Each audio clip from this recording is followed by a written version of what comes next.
পায়রা সমুদ্র বন্দর ব্যর্থ, এটি খাল বন্দরও হবে না, এমন মন্তব্য করেছেন পরিকল্পনা উপদেষ্টা ডক্টর ওয়াহিদ উদ্দিন মাহমুদ। রবিবার একনেক সভা শেষে তিনি বলেন, চট্টগ্রাম বন্দর যে যথেষ্ট নয় তা ২০ বছর আগেই বোঝা উচিত ছিল।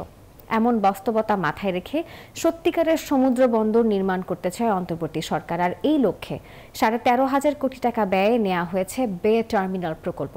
সভায় মোট ১৬টি প্রকল্প অনুমোদন পেয়েছে, যার ব্যয় ধরা হয়েছে প্রায় ২৪,০০০ কোটি টাকারও কিছু বেশি।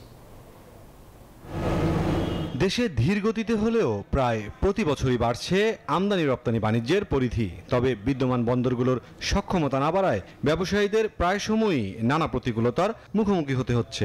বিভিন্ন উদ্যোগের পরও ঠেকানো যায়নি কন্টেইনার জট। জেটিতে ফেরানোর অপেক্ষায় বহির্নগরে জাহাজ অলস বসে থাকায় ব্যবসায়ীদের বৈদেশিক মুদ্রায় ক্ষতিপূরণ দিতে হয়।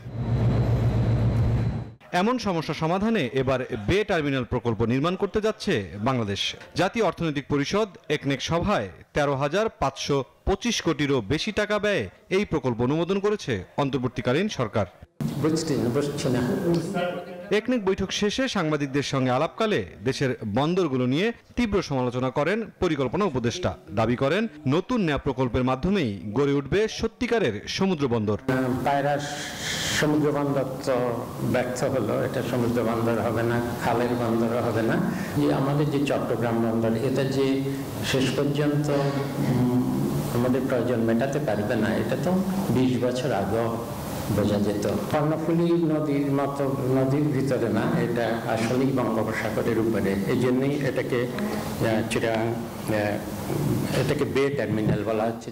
উপদেষ্টা জানান, প্রধান উপদেষ্টার চীন সফরে আলোচনা হয়েছে তিস্তা ইস্যুতে, তবে প্রকল্পের প্রস্তাবনা নিয়ে কোনো অগ্রগতি নেই।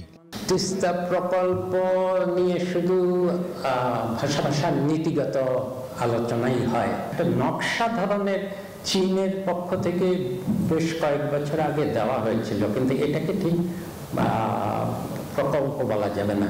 ব্লু প্রিন্ট আছে, কিন্তু ঠিক আসল নকশা নাই।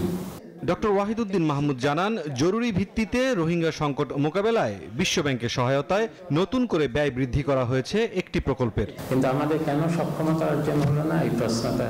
মুরসালিন হক জুনায়েদ, নিউজ 24, ঢাকা।